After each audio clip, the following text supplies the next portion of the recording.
Welcome back to the Deep Dive. Today we are opening a file on a figure who, if you just glance at the statues or the elementary school textbooks, she seems like maybe the safest, most uncontroversial character in American history. Absolutely. We were talking about Jane Addams. Right. And you probably know the greatest hits. The mother of social work, the founder of Hull House, the first American woman to win the Nobel Peace Prize. It's this very sanitized, saintly image. It really is. We tend to freeze her in bronze as this sort of benevolent, non-threatening grandmother figure who just, want to help the poor. Right. But if you actually dig into the source material we have today, the biographies, her own letters, the contemporary news reports, that image just completely disintegrates. It falls apart. Or at least it turns out to be a mask that hides something much, much more formidable. Exactly. The sources suggest that the saint label is actually bearing the lead. Because Jane Addams wasn't just running a soup kitchen. She was a radical philosopher.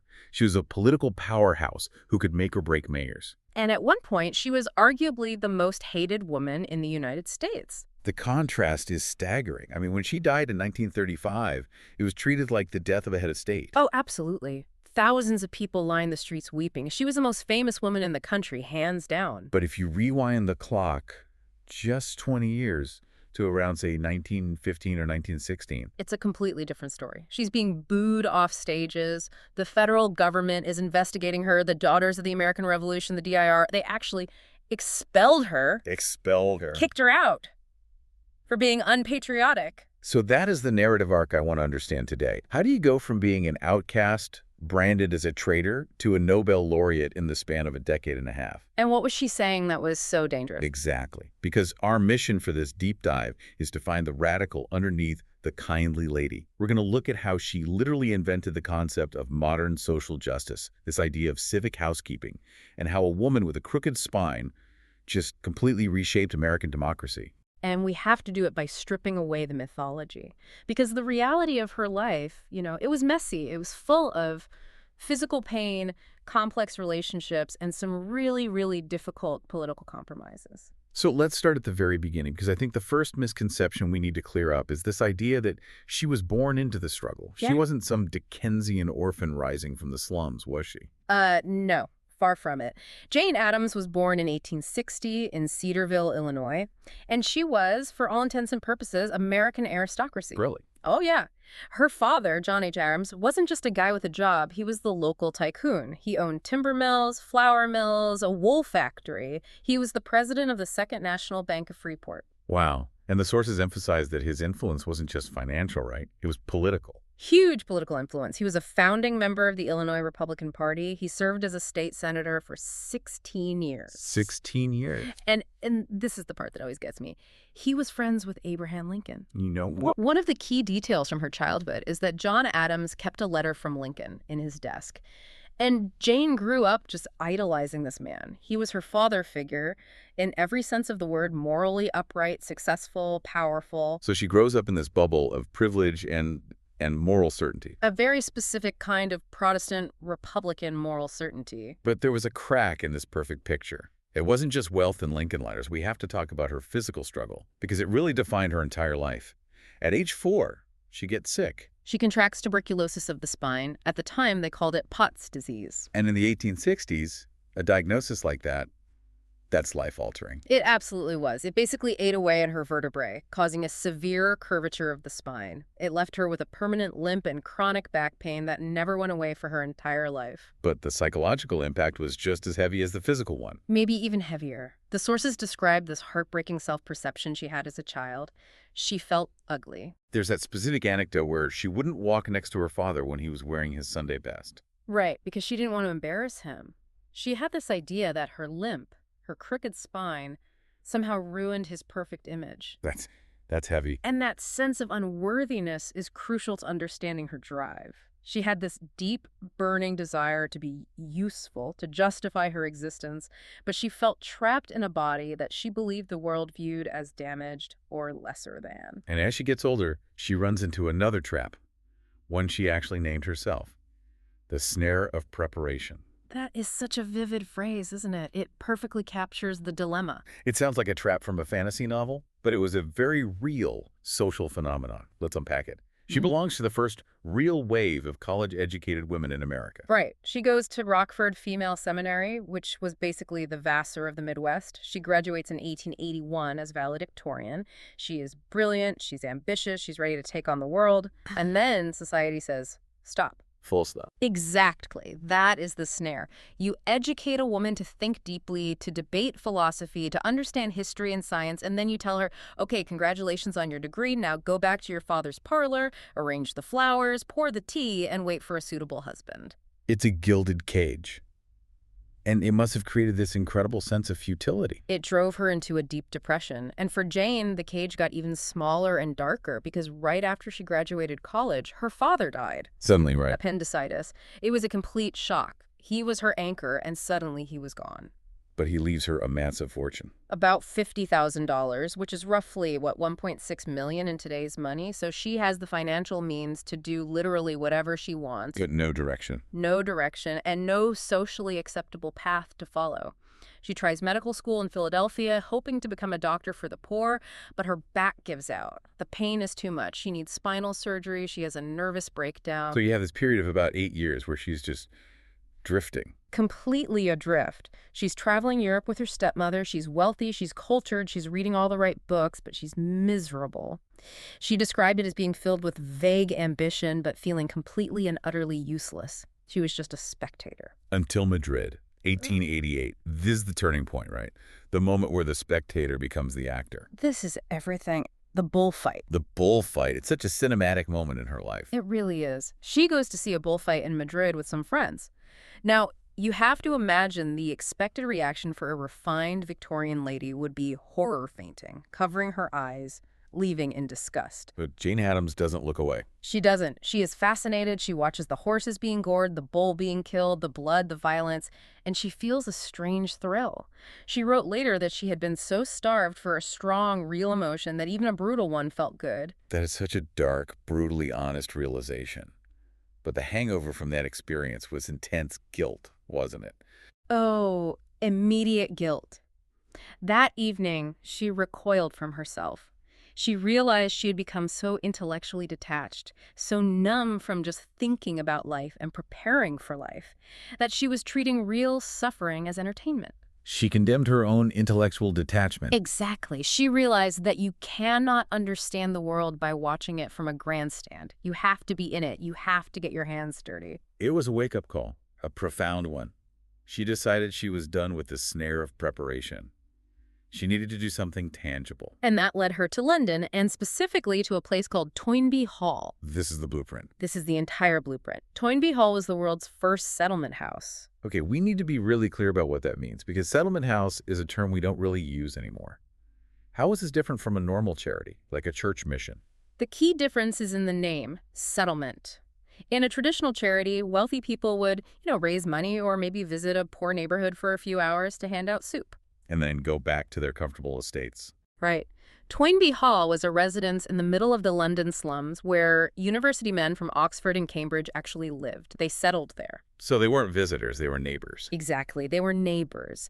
It shattered the hierarchy of donor and recipient. It was about shared life, not benevolent condescension.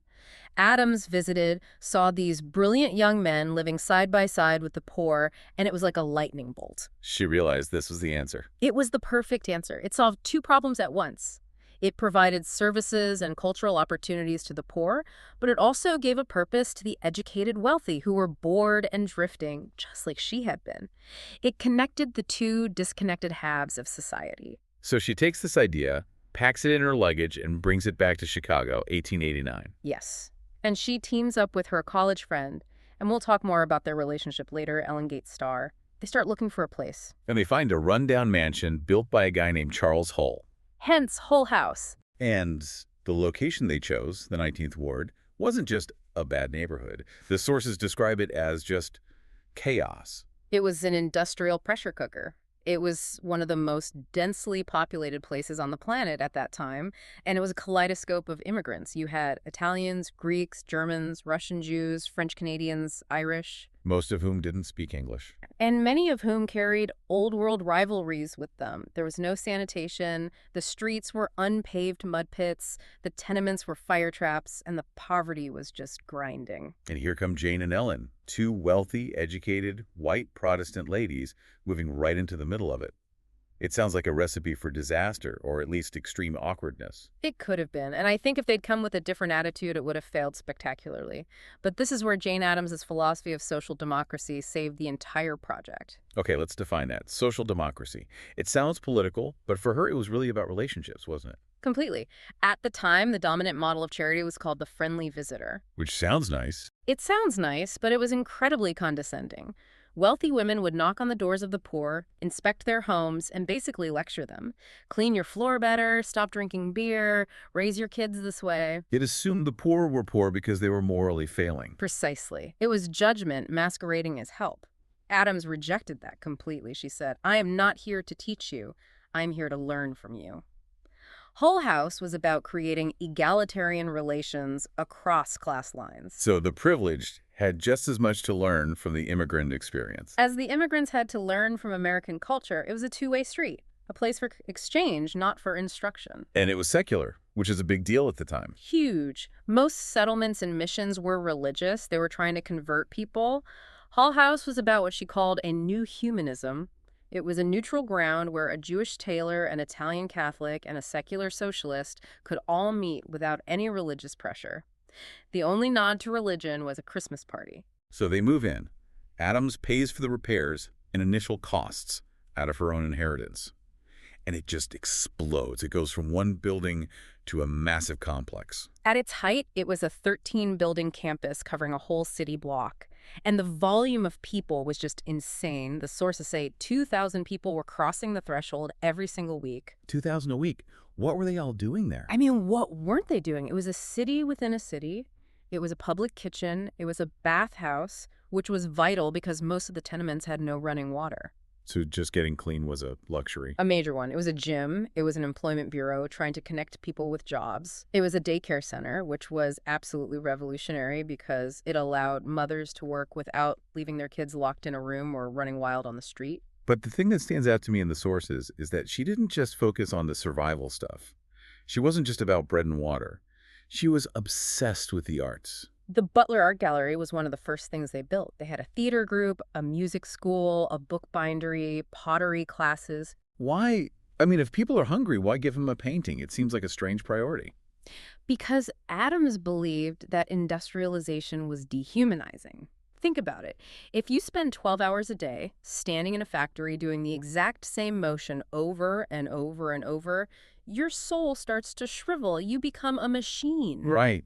You lose your sense of self. Addams believed that art was the antidote. It restored imagination. It allowed people to express themselves. It reminded them that they were more than just a cog in a machine. It gave them their humanity back. And she used it to bridge the generation gap, too. The Labor Museum. The Labor Museum was a stroke of genius. She saw that the children of immigrants were often ashamed of their parents. The kids wanted to be American, so they looked down on their parents' old world clothes, their accents, their customs. They saw them as backwards. Exactly. So Addams created this museum where the immigrant mothers and fathers could come and demonstrate their traditional craft spinning wool, weaving cloth, wood carving, metalwork, things they were masters of in the old country. So it turned the dumb immigrant parent into a skilled artisan in the eyes of their child. Precisely. It restored dignity to the family unit. It showed the children that their heritage was something to be proud of, not ashamed of. And that's really the key word for Hull House, dignity. But Jane couldn't stay inside the house forever. Eventually, the problems of the neighborhood started piling up literally on her doorstep, which means we have to talk about the garbage. The garbage wars. This is my favorite chapter of her life because it's so unglamorous and so effective. Set the scene for us. Just how bad was the trash situation in the 19th Ward? It was apocalyptic. The streets were made of wood blocks which were rotting, there were no sewers, and the garbage collection system was totally and completely corrupt. So it wasn't just inefficient, it was crooked. Oh, it was a racket. The local political boss, an alderman named Johnny Powers, gave the garbage collection contracts to his cronies who pocketed the city's money and then just never picked up the trash. So you have mountains of rotting food, manure from the horses, dead animals just lying in the streets. Yeah. And all of that meant rats and flies, and that meant disease.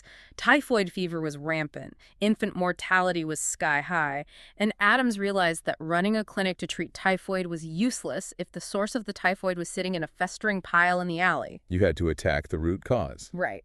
So she and the other Hull House residents, they start documenting everything. They report the violations to the city, nothing happens. They lobby the politicians, nothing happens. So she decides to take matters into her own hands. In the most direct way possible, she applied to be the garbage inspector for the ward. Can you imagine the shock in the City Hall office?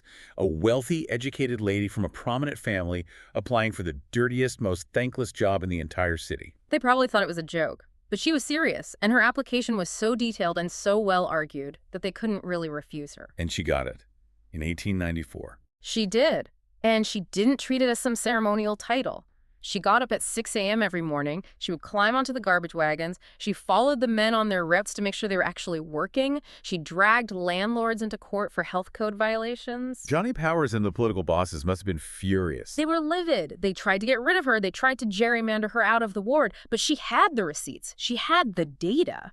Within a year, her team reported over 1,000 health violations. And it worked. It worked.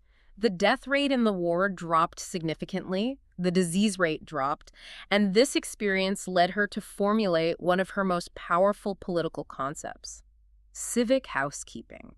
This is a term that feels so strategic. It was her way of arguing for women's suffrage, wasn't it? It was brilliant rhetoric. At the time, the main anti-suffrage argument was women belong in the home, politics is dirty in public, women are pure in private. It's the whole separate spheres argument.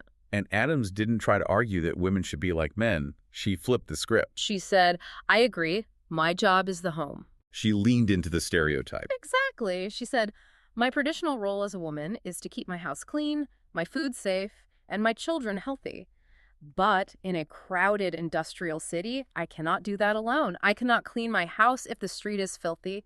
I cannot keep my children healthy if the city water is poisonous or the milk is tainted. Therefore, to be a good housekeeper, I must be involved in municipal politics. I must have the vote to ensure the city is run properly. It was genius. she turned the vote from a radical rebellion into a domestic duty. Precisely. She argued that politics wasn't about leaving the home. It was about extending the walls of the home to cover the whole city. It made suffrage accessible and logical to women who weren't necessarily radicals. While she's fighting the garbage wars, she's also essentially inventing a new academic field. The sources talk a lot about the Chicago School of Sociology, but Jane Addams often gets written out of that history. It's a classic and frankly infuriating case of academic gatekeeping. The University of Chicago was just starting up, and the male professors there saw Hull House as a perfect laboratory. A place to observe the poor in their natural habitat. Exactly. But Jane Addams and her residents weren't just observing, they were collecting hard data. They were doing the work. The Hull House Maps and Papers. Published in 1893.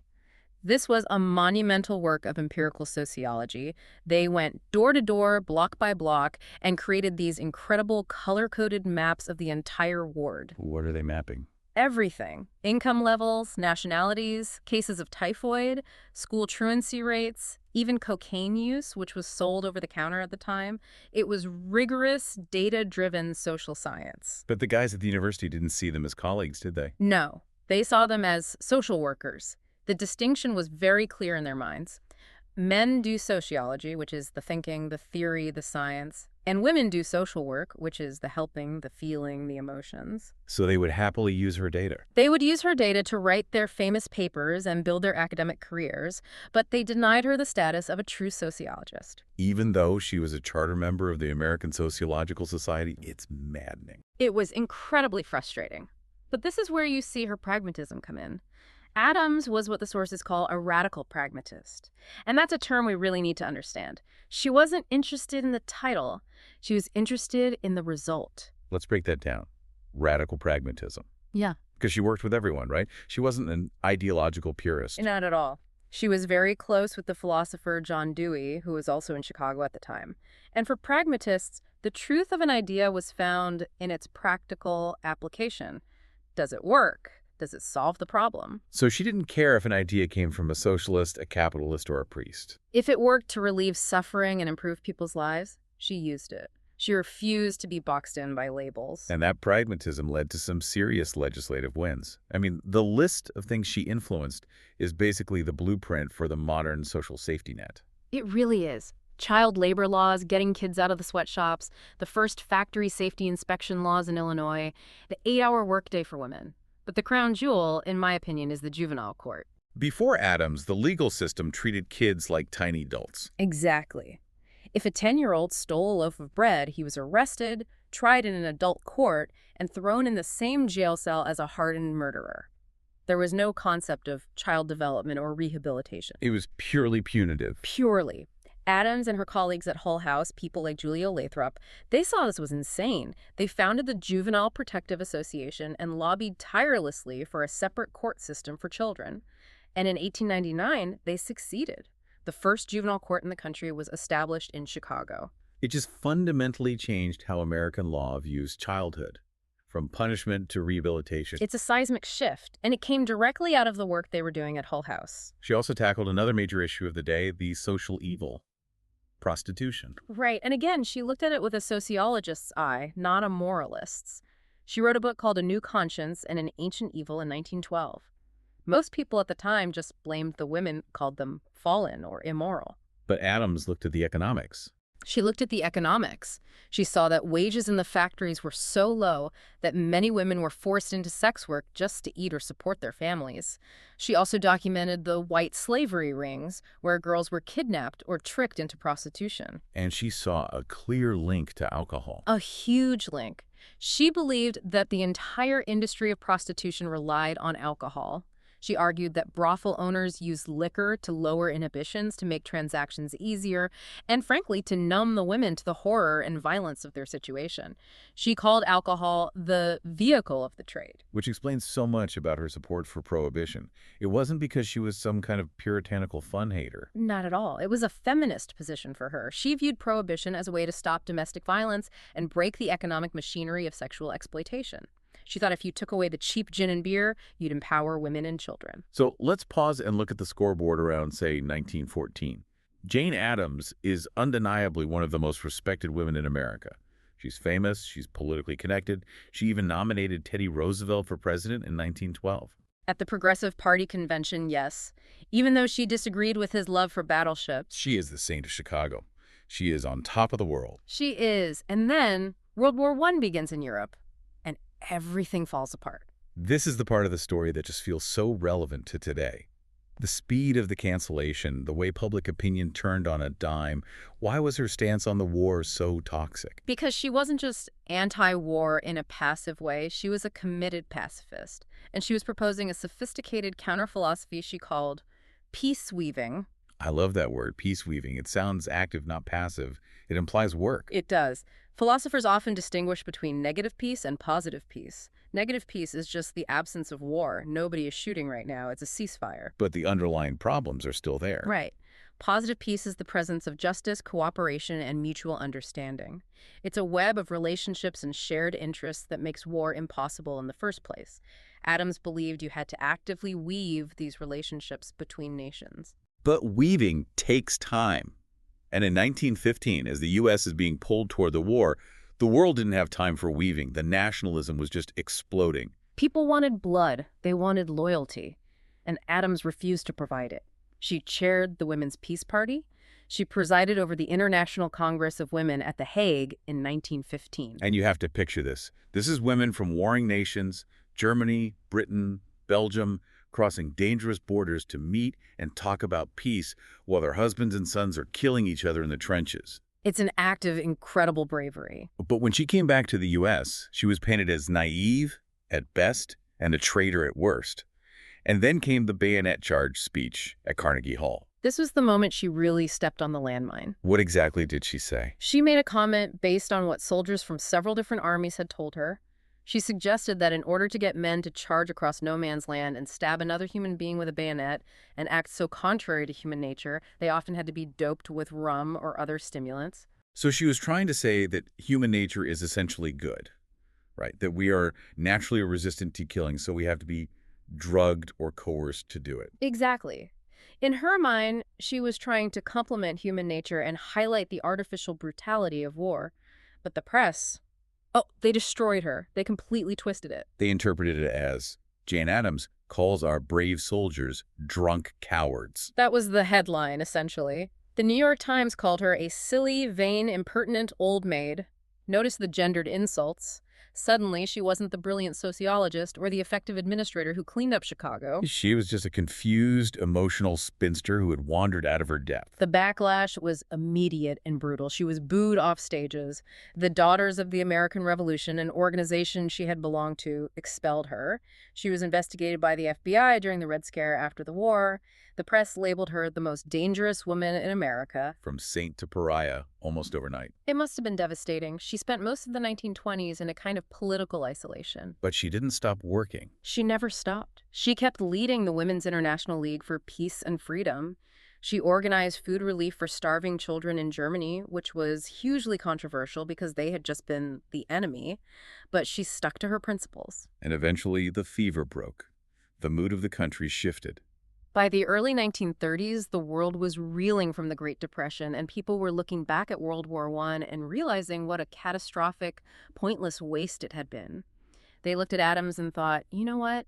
Maybe she was right all along. Her reputation slowly recovered. It did. And in 1931, in the ultimate vindication, she became the first American woman to win the Nobel Peace Prize. It's an incredible comeback story. But I want to pivot now to the private Jane Addams. Because while the newspapers were calling her an old maid and a spinster, her private life was actually full of love. Yes. This is a part of the story that was hidden, or at least not talked about, for a very long time. Jane Addams very carefully cultivated the public image of a celibate matron, a mother to the nation. It was a shield. A very effective one. In that era, if she had been married to a man, society would have constantly asked, why aren't you at home taking care of your husband and children? By being publicly single, she could belong to everyone. She could belong to her work. But she wasn't alone. No, not at all. She had profound, long-term romantic relationships with women. We mentioned Ellen Gates Starr, her partner in founding Hull House. But the great love of her life was a woman named Mary Rosette Smith. They were together for 40 years, right? For 40 years, until Mary's death. Mary was wealthy, she was kind, and she just adored Jane. She supported the work at Hull House financially, but more importantly, she provided the emotional safety net.